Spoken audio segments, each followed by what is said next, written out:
ya antes del día.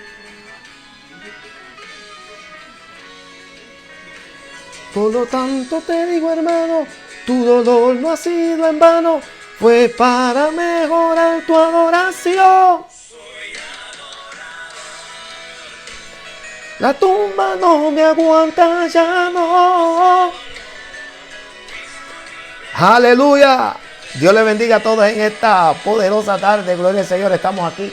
Bueno, mañana todavía son las 11 en esta hora. Son las 11 de la mañana, gloria al Señor, aquí en la hora central.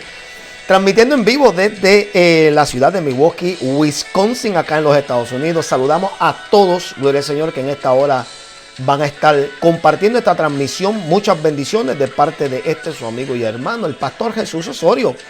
Gloria al Señor, presidente del Ministerio Internacional Shlaela. Gloria al Señor. Hoy vamos a continuar con esta serie que nosotros hemos embarcado bajo el titulado, gloria al Señor, los espíritus que se pasean en las iglesias.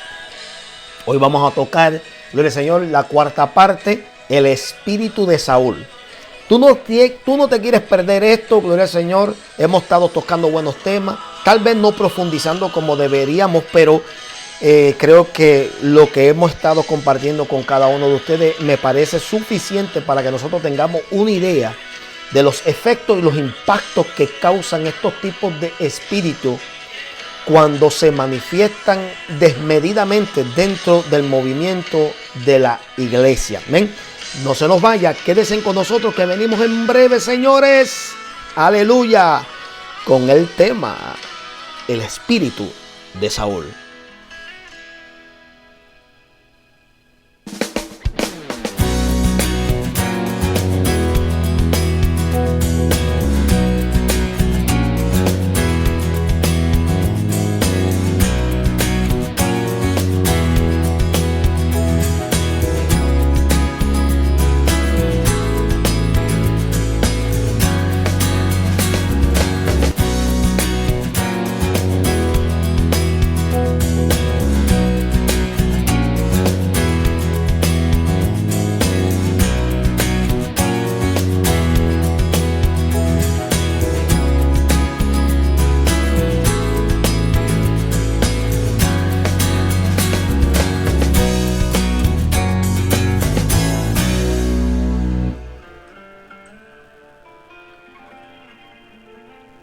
Muchas bendiciones. Saludos nuevamente a cada uno de ustedes. Gracias por la sintonía.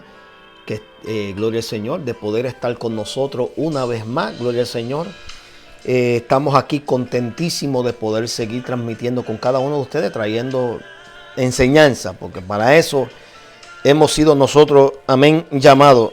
Gloria al Señor. Es a enseñar al pueblo, mi amado. El pueblo está muy adormecido en estos tiempos y tenemos que reconocer que se debe mayormente a lo que hemos venido hablando desde que comenzamos esta serie. Y es que existe unos espíritus, mi amado, que no podemos ignorar. Hay unos espíritus que se están rondeando, hay unos espíritus que están haciendo daño, hay unos espíritus que están haciendo estragos en nuestra vida y en la comunidad eclesiástica en general. Amén. Y la idea de nosotros es poder no tan solamente detectarlo por medio del discernimiento y por la palabra que nos habla, amén, de las manifestaciones de estos espíritus, pero que nosotros también podamos buscar la manera de cómo, una vez detectarlo, eliminarlo o prevenirlos. Porque hay una manera de prevenir, amado.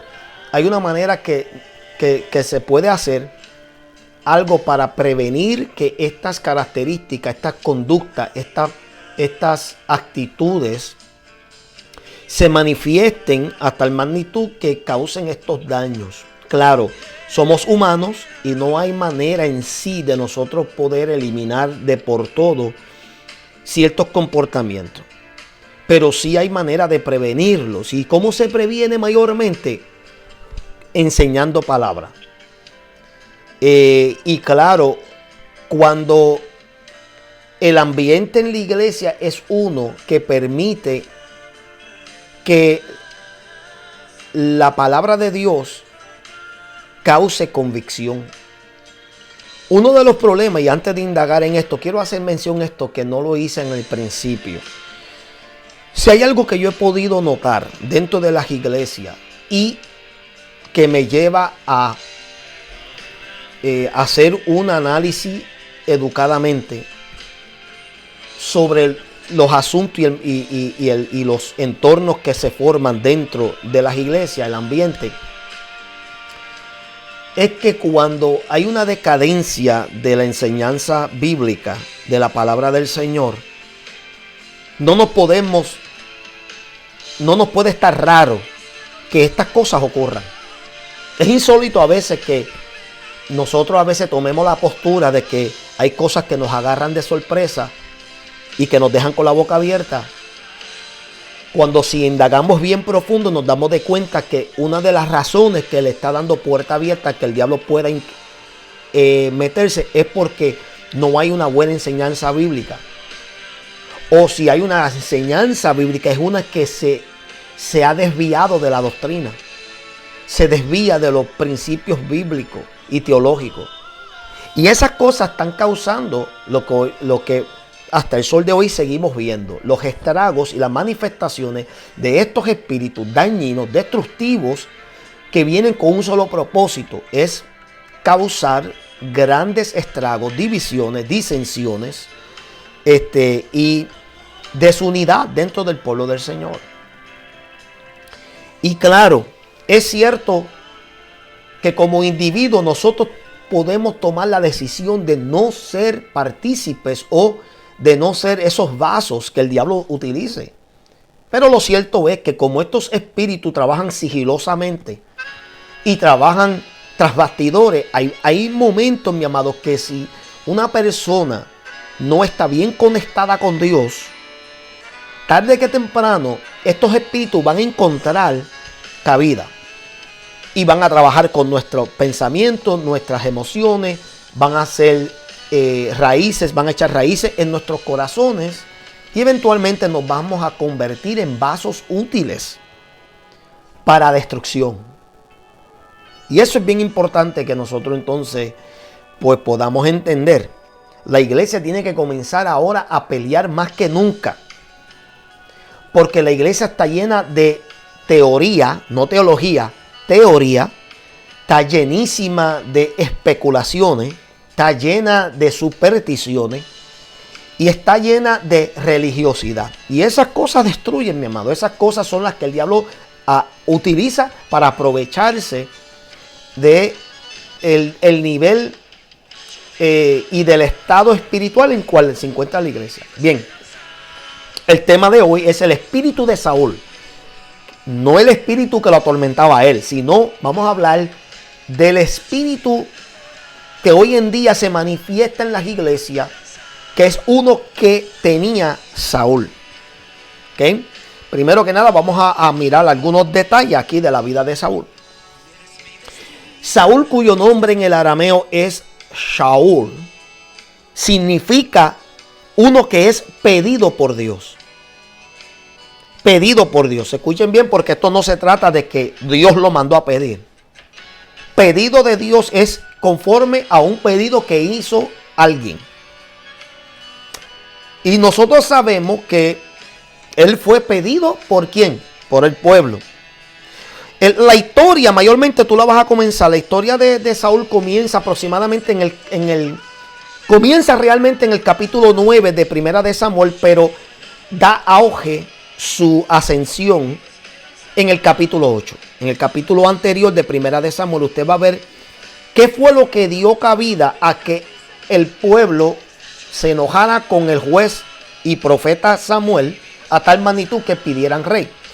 Y podemos ver ahí, vamos a leerlo, capítulo 8, Primera de Samuel, dice así: aconteció que habiendo Samuel envejecido, puso a sus hijos por jueces sobre Israel, y el nombre de su hijo primogénito fue Joel, y el nombre del segundo Abías, y eran jueces en Berseba. Pero no anduvieron los hijos por los caminos de su padre, antes se volvieron tras la avaricia, dejándose sobornar y pervirtiendo al derecho. ¿Ves?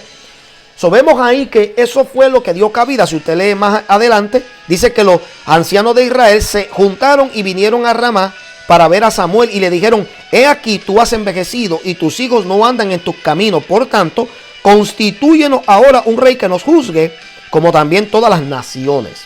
¿Okay? Quiero que entiendan esto, porque esto es lo que, nuevamente, cada espíritu tiene una razón de ser. Tiene una razón por la cual se manifiesta. ¿Y cuál fue la razón de que hubo un pedido de rey? Y que eventualmente, podríamos decir, yo cogiendo la defensa de Saúl y siendo su abogado, podríamos decir que él fue una víctima de todo esto. Porque él no pidió ser rey. Y eso lo vamos a ver más adelante. Él no pidió ser rey. Sino más bien que, pues, trágicamente y lamentablemente, por su posición y su carisma y su forma de ser, prácticamente lo alumbró para ser rey. Pero mire esto: el pueblo de Israel, los ancianos, se reúnen porque Samuel, quien fue juez y a la misma vez profeta, envejece. Y aquí envejecer tiene una implicación grande y a veces una despectiva. No es una que aquí está hablando en el sentido de honra, aunque sabemos que sí, la vejez es la honra, ¿verdad?, de nuestros hijos y etcétera, porque ahí es que, o sea, eso implica sabiduría. Pero aquí casi siempre implica, como en el caso también de Elí, que había envejecido, los ojos se le habían oscurecido. Eso típicamente tiene una implicación espiritual a que ya, en el caso de Samuel sabemos que no era así. Pero había una implicación de que porque había envejecido ya no tenía la capacidad para gobernar. Y siempre es así. Cuando nosotros vemos a alguien envejecido decimos: ay, ya ese está viejo, ya se le está cayendo el cuero, ya cámbienlo, ¿sabes? Porque hay una implicación detrás del envejecimiento que no todo el tiempo tiene que ver con sabiduría, con honra, con respeto, con gloria. A veces tiene mucho que ver con algo muy negativo, y es que ya no sirve, ya su mente no es tan audaz como lo era antes, no tiene la misma agilidad, no tiene la misma destreza, no tiene la misma capacidad. Y esto era lo que el pueblo estaba implicando en contra de él. Pero además de eso, añadieron que había un mal testimonio de sus propios hijos, que él también los constituyó como jueces. Y esto, amados, esto lo vemos constantemente dentro de la iglesia. Que hay veces que por el mal testimonio de los hijos de pastores o de líderes, el pueblo se alborota y se rehúsa a tener tales personas que gobiernen. Ahora, si usted lee más abajo, usted se va a dar de cuenta en el verso 6 que no le agradó a Samuel este pedido. Dice: pero no agradó a Samuel esta palabra que dijeron: danos un rey que no juzgue. ¿Ve? Porque primero pues estaba Samuel como juez y además estaban sus hijos. O sea, había bastante personal para que pudieran gobernar los asuntos del pueblo. Pero Samuel tenía dos cosas negativas. Tenía él mismo, que había envejecido, y número dos, el mal testimonio de sus hijos. Pero entonces Jehová le habla y le dice que escuche la voz del pueblo. Entonces, mira los puntos aquí que quiero establecer para comenzar en las características que se manifiestan en una persona que posee el espíritu de Saúl. Número uno, sabemos que Cis, que era un hombre valeroso, y esto lo comenzamos viendo en el primer verso, en el capítulo 9 ahora, de Primera de Samuel, era el padre de Saúl y surgía de la tribu de Benjamín. Era un hombre valeroso, según la Biblia dice, ve que ahí había buena reputación. Ya hablamos que el ascenso de Saúl se debió a un pedido del pueblo por situaciones que Samuel y sus hijos estaban enfrentando. Esto provoca enojo en el pueblo para que comiencen a hacer un pedido que para Samuel estaba mal y también para Dios.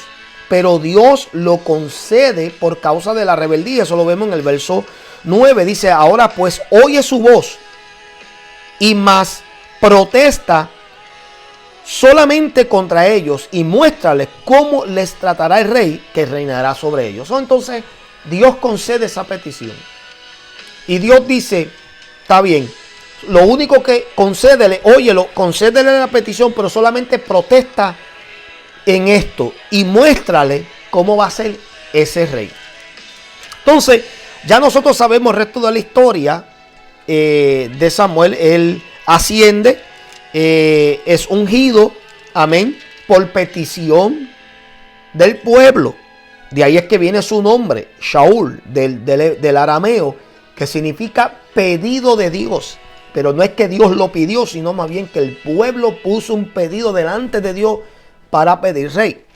Y conste que esa es una de las primeras señales que se ve hoy en día dentro de la iglesia. Y conste que este espíritu mayormente va a hacer referencia a ministros, líderes que se están levantando, amén, que casi siempre tú vas a comenzar a ver estas características. Y es que son personas que el pueblo los elige o el pueblo los manda a pedir.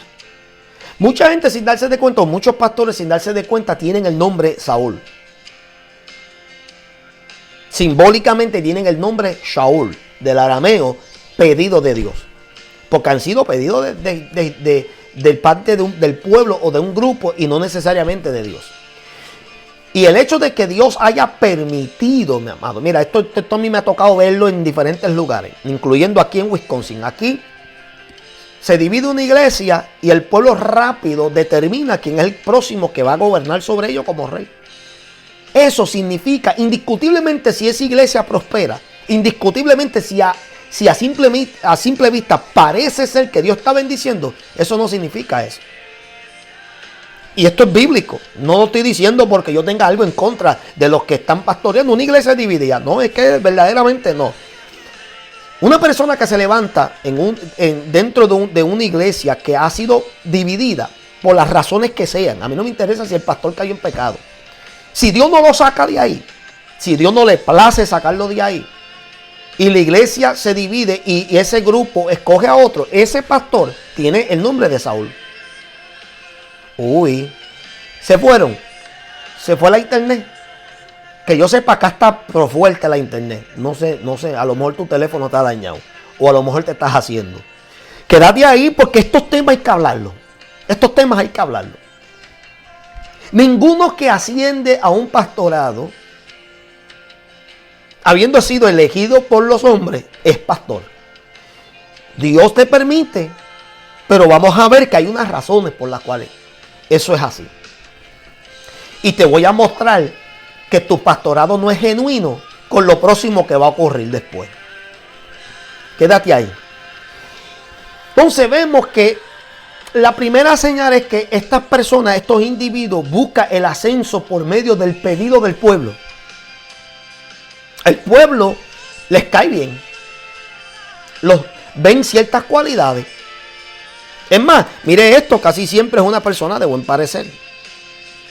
Miren el capítulo 9, estoy volviendo de nuevo al capítulo 9. En el verso 2 del primera de Samuel dice: y tenía él un hijo que se llamaba Saúl, joven y hermoso. Entre los hijos de Israel no había otro más hermoso que él. De hombros arriba sobrepasaba a cualquiera del pueblo. O sea que era alto, era hermoso, o sea, era valeroso también. O sea, no, casi siempre estas personas pues tienen algo, una apariencia, en su apariencia tienen algo que atrae a aquellas personas. Y este es el peligro de nosotros identificar o nombrar a alguien conforme a su apariencia. Claro, y con esto no voy a decir que entonces una persona fea, ¿verdad?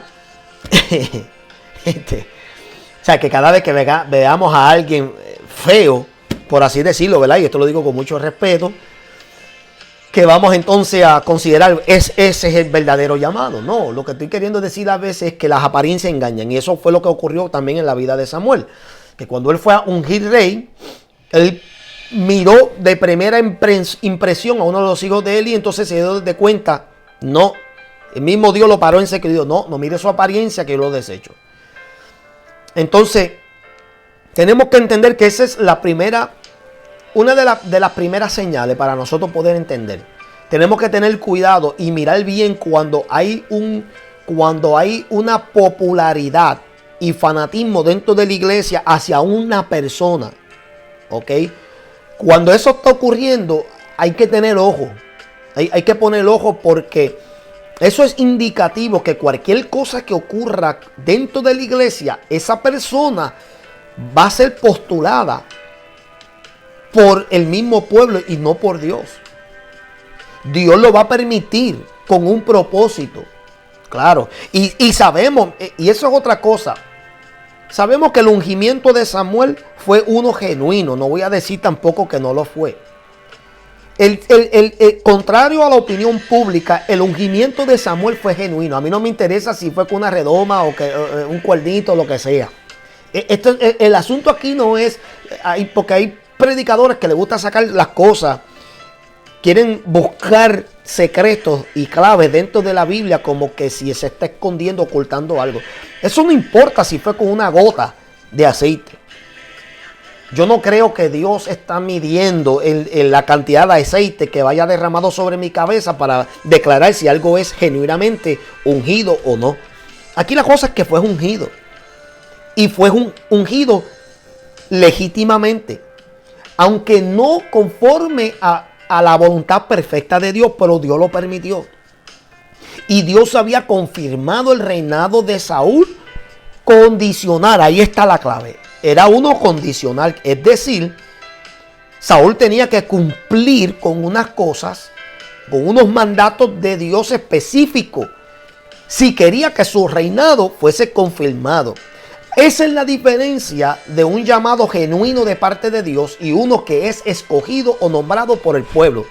Y la diferencia es que el que es llamado por Dios, es que es mandado a pedir directamente de Dios, su ministerio permanecerá incondicionalmente. Eso no significa que no pagará las consecuencias de sus errores y sus pecados. Pero su ministerio es uno confirmado incondicional. Que no importa lo que haga, ese ministerio está seguro.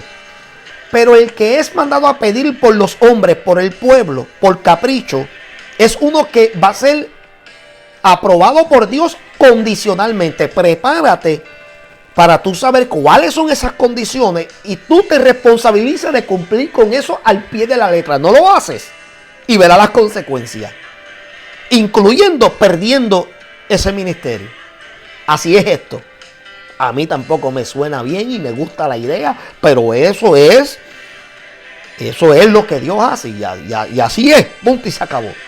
A mí no me tiene que gustar y a usted tampoco, pero hay que respetar y así es. Así lo hemos visto.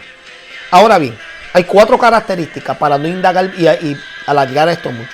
4 características que se manifiestan específicamente en una persona que lleva y porta el espíritu de Saúl dentro de la iglesia.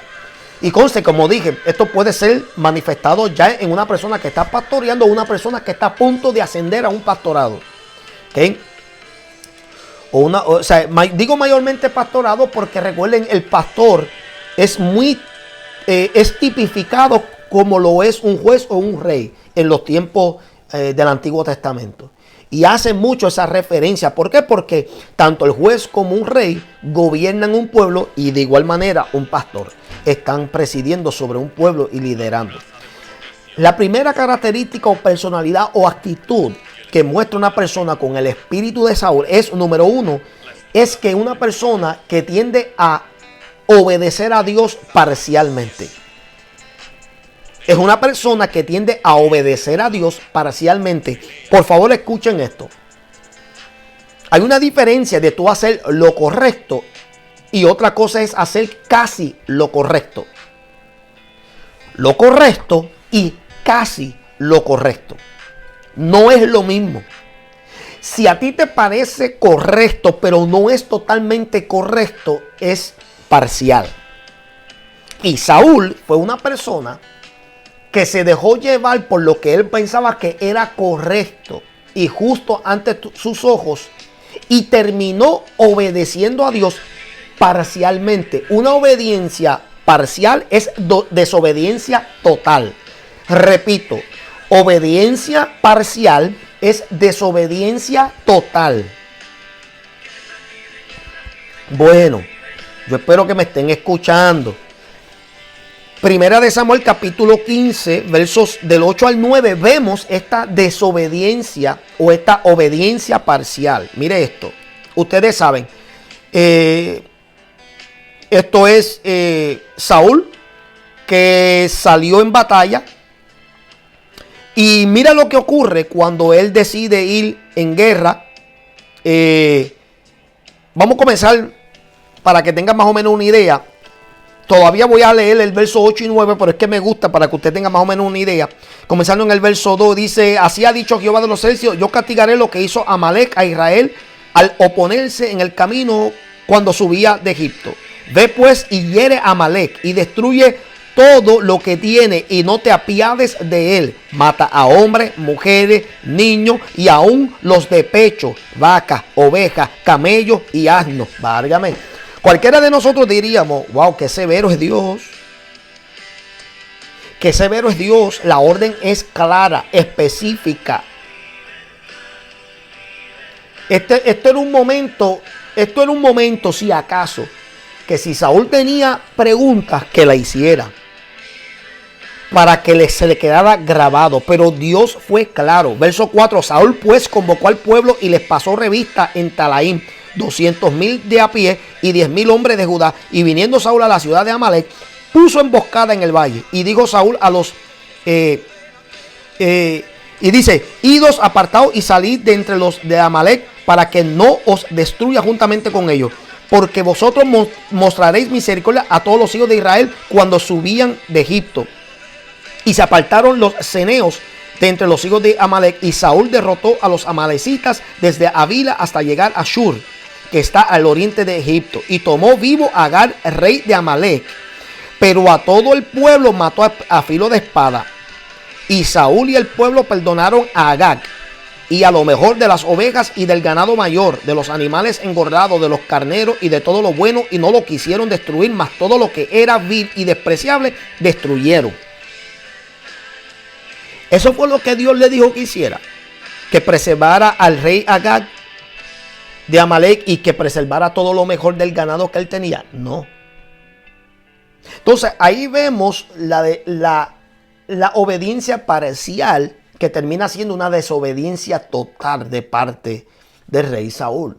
Y vemos que luego vemos lo que ocurre después, donde Jehová le dice en el verso 9 a Samuel que le pesaba haber puesto por rey a Saúl. Y puesto aquí está hablando de haberlo permitido como rey. La persona que va a mostrar este espíritu es una persona que aparentemente en su razonamiento propio, y va a buscar maneras de justificarlo, va a comenzar a hacer cosas que va a confundir lo que es totalmente correcto versus lo que es casi correcto. Y no va a poder hacer la diferencia. Y le voy a decir algo. Todos nosotros, no saco a nadie. No, pero es que hay unos hombres y unas mujeres de Dios que han sido... No, a mí no me interesa. Kathryn Kuhlman, Gigi Ávila, Benny Hinn.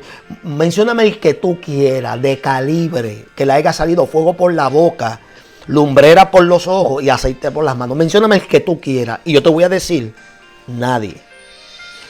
No hay nadie sobre la faz de la tierra que me diga a mí que en algún momento de su vida confundió lo que era hacer lo correcto delante de Dios y casi lo correcto. Nosotros como seres humanos somos propensos a inclinarnos siempre a hacer lo que a nosotros nos parece bien, pero termina siendo no bien delante de Dios. Y terminamos sufriendo las consecuencias. Muchos de nosotros hemos pagado un precio alto. Enfermedad, crisis financiera, destrucción en la familia, muerte. Muchísimas cosas. ¿Por qué? Porque a la hora de la verdad no pudimos hacer la distinción, no la discernimos correctamente. Ahora, esa experiencia nos llevó a nosotros a moldear, a madurar y a expandir nuestra habilidad de discernir. ¿Por qué? Porque entendimos y pudimos de alguna manera actualizarnos en la manera de nosotros entender ciertas cosas de Dios, su palabra, por ejemplo. Amén. Y todos nosotros hemos cruzado por ese camino antes y sabemos lo que es desviarnos, sabemos lo que es pensar que algo era correcto porque se sentía bien, pero terminó no siendo lo que Dios quería o la voluntad perfecta de Dios, como siempre la conocemos. Ahora bien, es un peligro aún mayor cuando nosotros como ministros estamos en una posición donde se nos manda contundentemente, claramente, con instrucciones, específicamente a que nosotros hagamos algo de parte de Dios, un mandato de parte de Dios, y que nosotros decidamos por nosotros mismos, porque esto fue, nadie incitó a Saúl. Aquí no dice que el diablo lo incitó ni nada.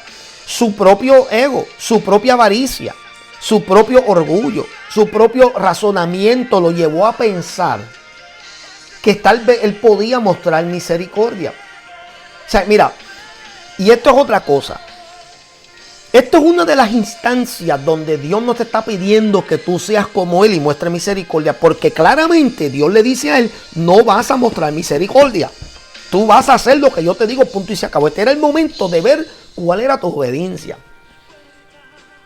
Mire, mi hermano, yo no dudo que en el momento que Saúl estuviese exterminando a medio mundo, yo no dudo que Dios haya hecho con él como hizo como en el caso de Abraham, que cuando fue a matar a su propio hijo, apareció un ángel y dijo, detente, porque ahora sé que tú amas a Dios.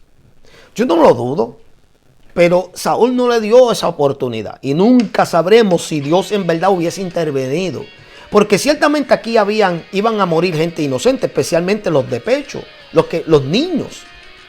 ¿Qué culpa tenían ellos? Claro, yo entiendo que Dios está mirando a largo plazo, que esos niños forman parte de una nación, amén, que delante de los ojos de Dios eran desechados.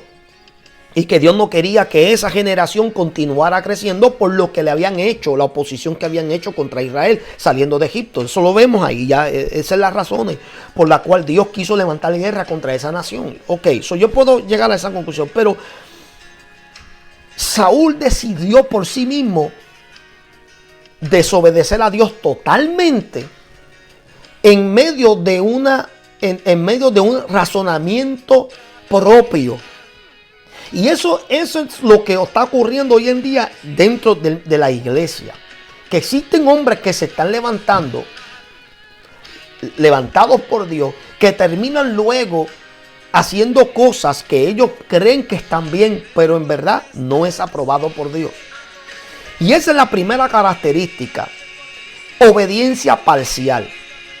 Obediencia parcial, mi amado, que es lo que le dio auge prácticamente a la destrucción fatídica de Saúl.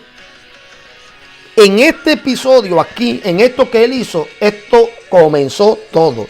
Ya Dios se apesadumbró de haberlo puesto como rey. Y hay algunos de nosotros que tal vez no nos demos de cuenta que Dios le ha pesado permitirnos operar algún ministerio. Que Dios le ha pesado, amén, que estemos haciendo lo que aparenta ser de parte de Dios, porque cuando Dios dio una orden entonces y dio unos requisitos y estableció unas condiciones, no se obedecieron total, se obedeció parcial. Y como dije al principio, obediencia parcial es desobediencia total. Número 2.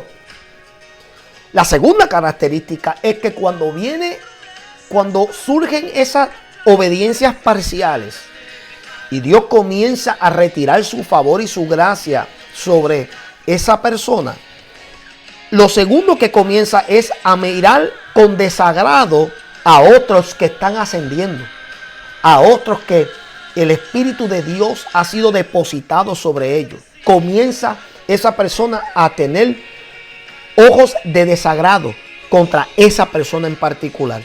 Miren ahora en Primera de Samuel, capítulo 18.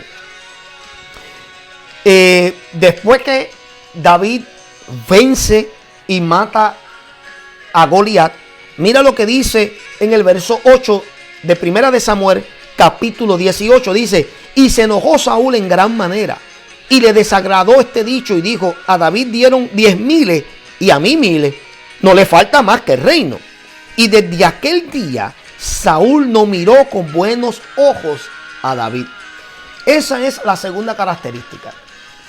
Que personas, mi amado, que por culpa propia, no por achaques, no por ataques, no por nada, sino por errores propios, decisiones propias, Dios termina, por así decirlo,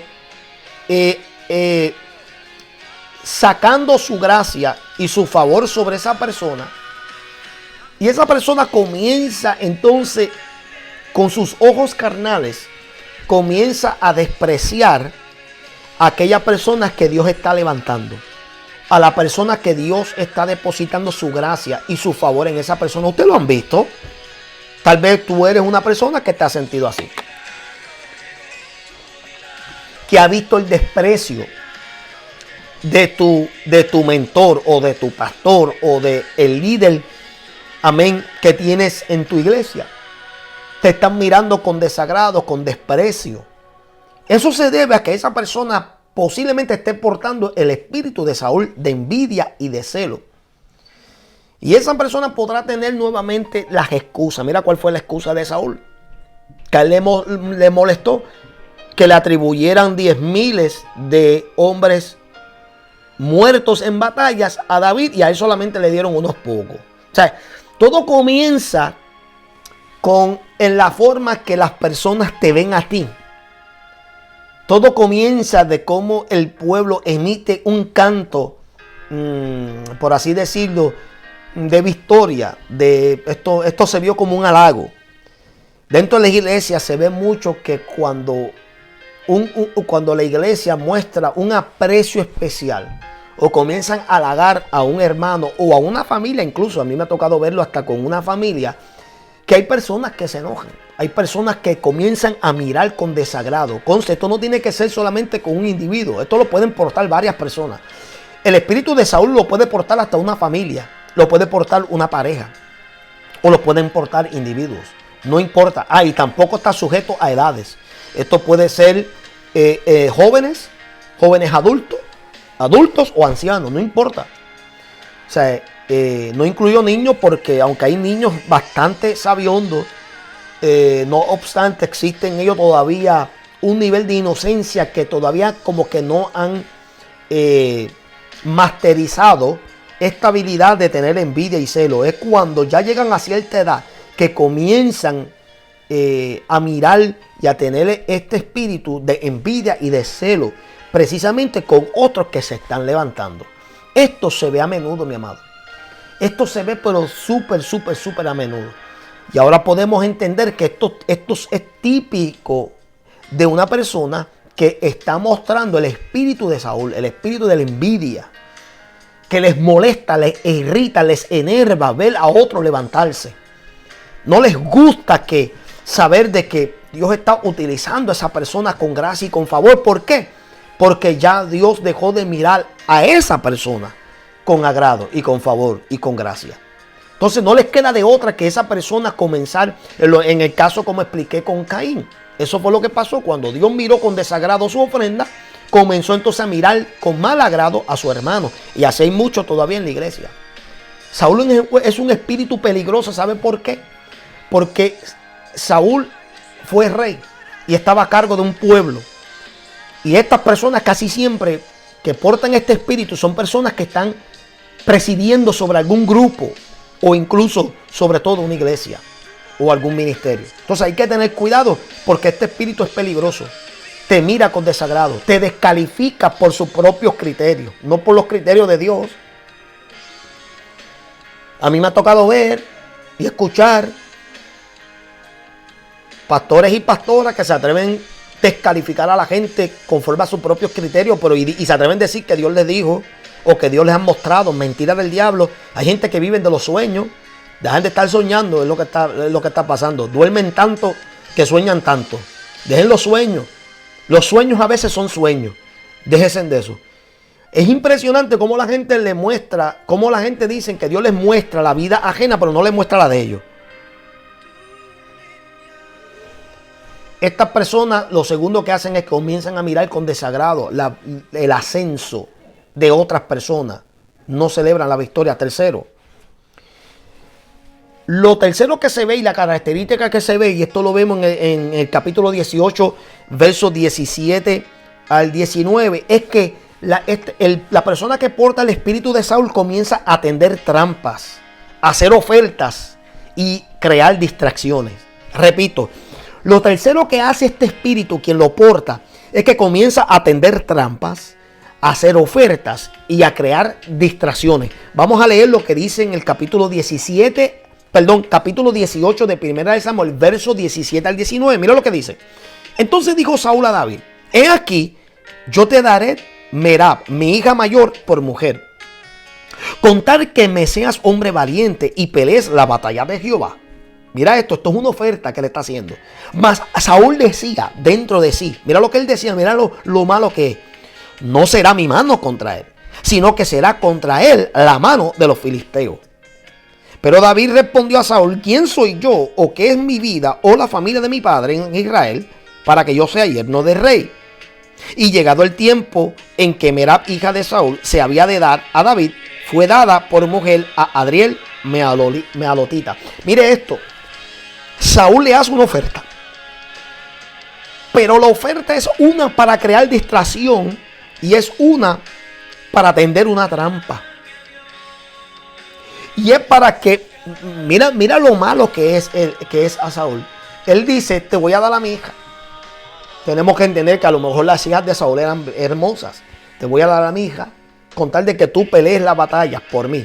Pero en la mente de él era porque él estaba pensando que al salir en batalla los filisteos lo iban a destruir. Poco sabía él que la victoria y la unción y el poder de Dios estaba sobre David. Pero es para que tú veas, mi amado, que Saúl tenía un plan maquiavélico. Quería verdaderamente para él limpiarse las manos y no tener una conciencia sucia de que él fue el causante de su muerte. Él dijo: le tiendo una trampa, lo envío en la batalla, le ofrezco como regalo, como recompensa a mi hija, pensando que en la mente de David va a decir: wow, qué privilegio ser yerno del rey. Él dice: te voy a dar a mi hija, pero tú tienes que salir y pelear mis batallas. Pelea las batallas, él dice, de Jehová. En verdad son las batallas de él. Porque eso es otra cosa. Hay gente que quiere que tú pelees las batallas de ellos y no necesariamente las de Jehová. Pero le tiende una trampa porque en la mente de él está diciendo: cuando él salga al campo lo van a matar a él. Y así yo me libro de él. Y así hay personas que tienden trampa, hacen ofertas y todo para crear distracciones. Para que tú te salgas del lado de él. Para que se salgan. O sea, hay personas, mi amado, que te pueden mantener ocupado con tal de que tú no estés al lado de ellos. Mira, yo he visto esto mucho. Mira, aquí por ejemplo, y yo siempre voy a hablar conforme a lo que yo veo. Pero aquí por ejemplo en Estados Unidos, mayormente aquí en Wisconsin, que es donde he vivido, en Milwaukee, cuando hay un llamado pastoral dentro de una iglesia, eso ya se constituye una amenaza para el pastor que actualmente está presidiendo. ¿Y qué es lo que hace el pastor en casi la mayoría de los casos? Especialmente si es una iglesia que parte de un concilio, rápido están buscando sacar a ese pastorado fuera. No buscan forjarlo, no buscan hacer nada. O sea, buscan inmediatamente la manera de sacar ese pastorado, porque lo ven como una amenaza. Y si existe una manera de adiestrarlo, lo hacen mandándolo a tareas con tal de ocuparlos y sacarlos y mantenerlos siempre a distante. O sea, buscan agotar ese ministerio. O sea, esto es un ejemplo que estoy poniendo. Tal vez no sea el mejor para explicar lo que quiero llevar a cabo aquí y explicar. Pero estas personas buscan tender trampas, hacer ofertas y crear distracciones como lo hizo Saúl. Saúl en su mente, ¿verdad? Que él pensaba que era astuto. Él buscaba estas cosas porque él entendía que mientras más distante él tuviera a David, él entendía en su mente que entonces toda la atención iba a ser hacia él, hacia Saúl. Y las personas que portan este espíritu buscan eso mismo. Si tú eres de las personas que eres muy sobresaliente, si tú eres de las personas que verdaderamente tú atraes al pueblo y a las personas por tu multiforme de dones y talento, tú vas a provocar que este espíritu, que alguien que lo porta busque la manera de distraerte, te hace oferta y busca de alguna manera tenderte trampas con tal de sacarte de circulación, sacarte de carrera, porque les estorba verte. O sea, no quieren verte a su lado y buscan cualquier excusa para sacarte. ¿Por qué? Porque, escuchen bien, tú les estás robando a ellos el escenario. Tú les estás quitando likes y compartimiento. Esa es la realidad, mi amado. Hay gente que son tan sobresalientes que le están robando el show a los demás, a otros, a los que portan el espíritu de Saúl.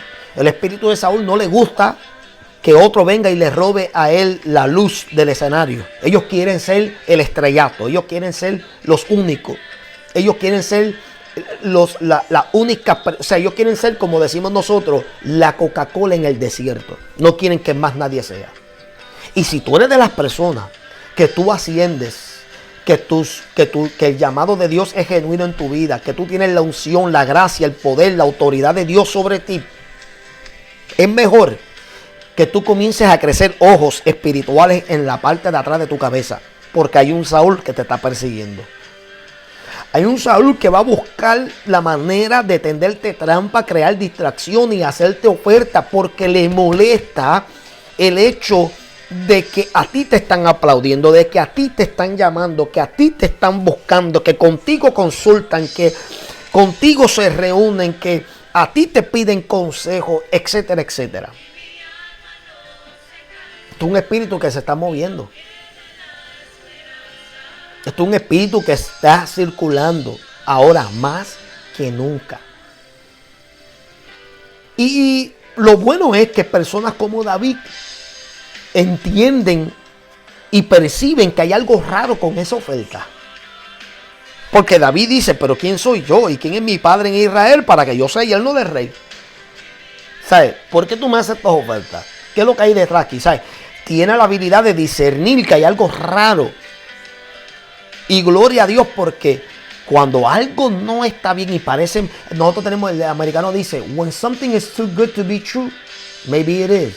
Cuando hay algo que es muy bueno para ser verdad, tal vez lo sea. Indicando o implicando que hay algún tipo de engaño o falsedad detrás de cualquier oferta. Y Saúl está haciendo aquí. ¿Sabes qué es lo curioso de esto? Saúl está haciendo aquí el papel de Satanás con las ofertas que él hace. Lo mismo hizo Satanás con Jesucristo en el desierto. Pero tú sabes qué es lo curioso de esto. Y aquí es donde yo posiblemente creo que Jehová castigó severamente a David. Me estoy saliendo un poco del tema, pero es que me trae curiosidad esto. Jehová castiga a David no tan solamente por el adulterio, pero porque él hizo precisamente lo que Saúl quería hacer con él mismo, con David. David pone a Urías Eteo en el frente de lo más recio de la batalla y confabula llevarlo a una batalla que él sabía que estaba en peligro de morir. De hecho, él murió en batalla porque él sabía que si lo ponían al frente del batallón lo iban a matar, posiblemente porque Urías Eteo, aunque era guerrero, pero no había sido un experto en esa área, en ese nivel de la batalla. Y Saúl, precisamente, mira qué curioso que Saúl estaba haciendo lo mismo. O sea, Saúl quería hacer precisamente lo mismo que David terminó haciendo un tiempo después con Urías Eteo para esconder, ¿verdad?, su pecado. Y yo encontré eso curioso. Pero nuevamente ese no es el tema. Lo que hizo David obviamente es algo que ocurrió dentro de su reinado y su llamado, y eso es un tema aparte. Pero lo tercero es que personas como estas buscan tender trampas, hacen ofertas y crean distracciones y tal para sacarte de circulación y de carrera, porque tú les estás robando el show. Número 4 y finalmente, el espíritu de Saúl, quien lo porta, busca convertir en su enemigo perpetuo a un sucesor o a uno que se está levantando que eventualmente ocuparía su lugar. Miren aquí en el verso 28 del capítulo 18 de Primera de Samuel dice: pero Saúl, viendo y considerando que Jehová estaba con David y que su hija Mical lo amaba, tuvo más temor de David. Y fue Saúl enemigo de David todos los días. No dice algunos días, dice todos los días. Y eso sabemos que es verdad hasta lo último de su muerte.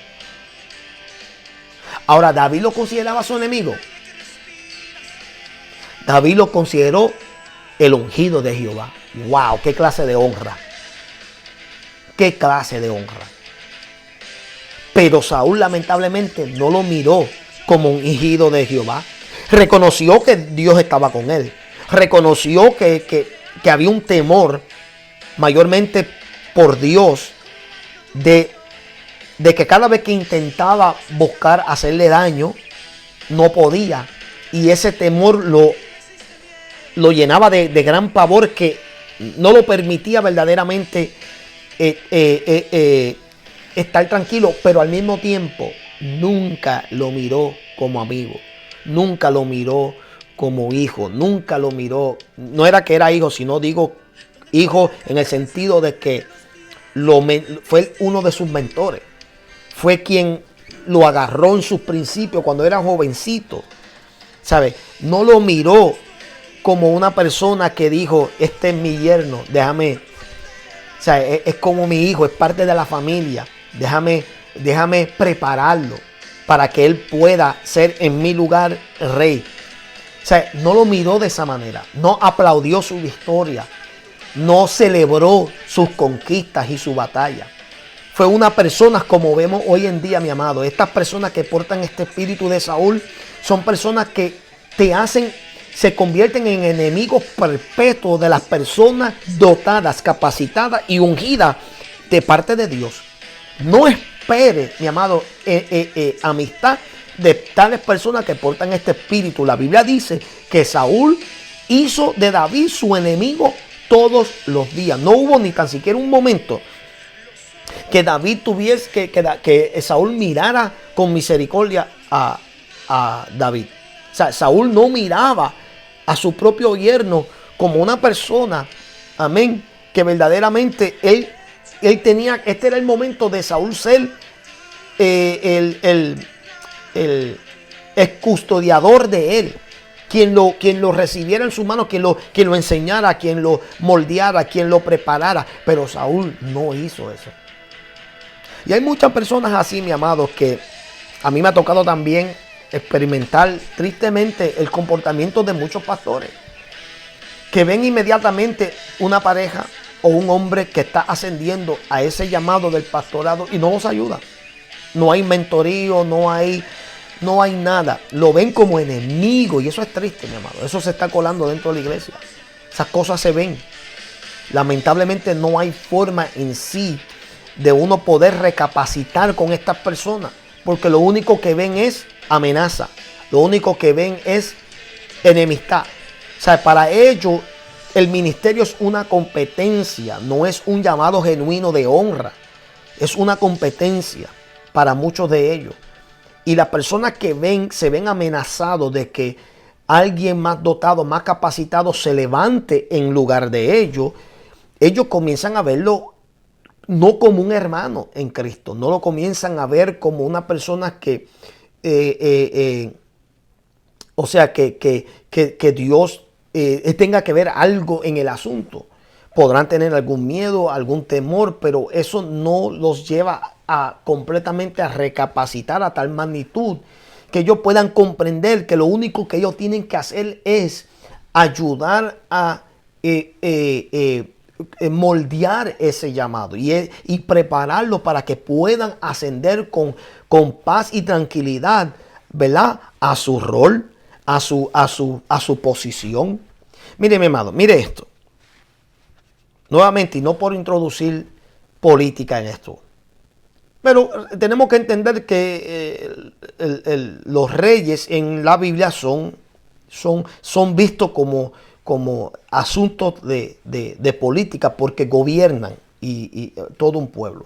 Pero mire esto, es irónico que esto es lo que se está viendo hoy en día precisamente en el gobierno actual aquí de los Estados Unidos. O sea, es de costumbre que los presidentes que están saliendo preparen el camino para el nuevo presidente electo. Se ha visto a través de la historia. Sí, han habido momentos que los presidentes actuales que han perdido una campaña y que obviamente pues no tengan de otra que, ¿verdad? que recibir y preparar al presidente electo. Se ha visto que han estado en desacuerdo, han estado un poco disgustados y se sientan como que ha habido algún tipo o implican que han habido algún tipo de fraude en las elecciones. Pero este año ha sido uno, pero súper notable. Entonces, honestamente yo veo, y mucha gente no van a estar de acuerdo porque hay muchos fanáticos a Trump, pero muchísimos. Lo cual para mí es hipócrita que nos llamemos cristianos y queramos prácticamente destrozar el carácter y la reputación de hermanos en Cristo y de otros ministerios, pero apoyemos vehementemente y como que demos hasta la vida, si es posible, por un hombre como Trump, o sea, por política. Eso para mí es absurdo y está lleno de hipocresía. Pero Trump está, y honestamente, esto es un perfecto ejemplo de lo que estamos hablando hoy en día. Trump es un ejemplo de lo que sería llevar un espíritu de Saúl. Él es una persona que está mostrando todas estas cualidades que hemos hablado. ¿Sabe? Su conspiración es inmensa, sus mentiras son demasiadas y la gente apoyando todo eso. Y su deber, que es mentorar claro que Biden no necesita que él de esto, porque Biden lleva muchos años en la política como senador y eventualmente vicepresidente y etcétera. Y ahora como presidente, nos guste o no nos guste. Pero tradicionalmente se ha visto una transición pacífica, donde cuando ya se ve, amén, que ya va a haber una persona electa, se ha visto tradicionalmente que haya una transición y un recibimiento para crear estabilidad y para que haya, amén, paz en medio del pueblo. Pero eso no se ha visto en este tiempo. Y eso es lo que tipifica esto también. ¿Sabe? Cuando Dios deposita el favor sobre una persona, es el deber del que está presidiendo sobre esa persona encargarse de ser el mentor. De que si Dios dice, esta persona va a tomar tu lugar en algún momento, es la responsabilidad de ese pastor agarrar a ese candidato o a ese nombrado, a ese ministerio que está creciendo y floreciendo, agarrarlo en sus hombros, cargarlo, mentorarlo, capacitarlo, darle palabras de sabiduría, de experiencia, pero tenderle trampa, comenzar a mostrar, mirar con desagrado, buscar hacerlo enemigo o verlo con ojos de enemistad. Es algo inexplicable a veces. Y la cosa es que a veces cogemos los púlpitos, mi amado, y los llenamos de mensajes de amor, de gracia, de unidad, de respeto, de honra. Y eso es lo menos que hacemos. Es lo menos que hacemos. Yo estoy ya, amado, resuelto en creer que ya no hay, mi amado, mira, ya estas cualidades ya desaparecieron. De amor, de respeto, de unidad. Estas palabras y estos términos nos quedan muy grandes hoy en día a la iglesia. La iglesia está cruzando uno de los momentos más difíciles, más complicados y cruciales en la historia de la iglesia, desde su incepción, desde sus momentos, desde sus comienzos. Estamos cruzando uno de los momentos más difíciles.